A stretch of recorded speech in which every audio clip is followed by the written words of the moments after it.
šventėje dalyvavo ir svečiai iš Švedijos. Tai bendro Kelmės krašto partnerystės vietos veiklos grupės vykdomo tarptautinio projekto dalis.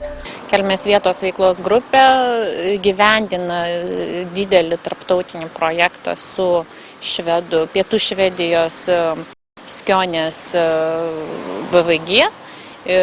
Pavadinimas lyder bendradarbiavimas tarp Skionės VVG ir Kelmės VVG. Ir viena iš projekto veiklų yra amatininkų mainų stovyklos. Projektas pradėtas įgyvendinti 2012 m. Liepos mėnesį. Tada buvo surengta pirmoji tarptautinė amatų ir etnokultūros kursų stovykla. Renginys įsiliejo į tradicinius kasmetinius žemaičių etnomuzikavimo ir tradicinio amatų vasaros kursus. Šiais metais balandžio viduryje Kelmės krašto audėjų grupė vyko į kursus Švedijoje.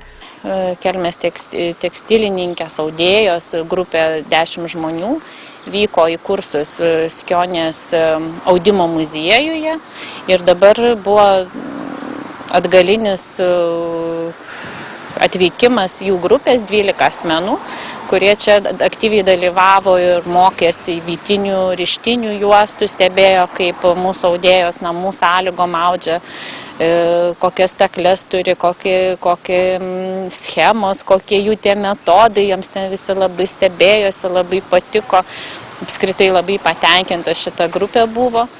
Ir labai dėkingi esame kultūros centrui ir visoms merginoms, kurios mums padėjo suorganizuoti šitos kursus. Ir dar be kita ko buvo dar virvelinės keramikos senosios mokėsi, jie ten turėjo edukacinę programą.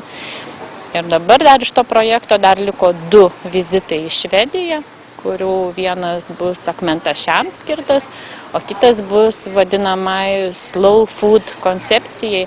Kitaip sakant, pas mus naminio maisto, ekologinio maisto gamyba su visais natūraliais prieskoniais ir tradiciniais būdais.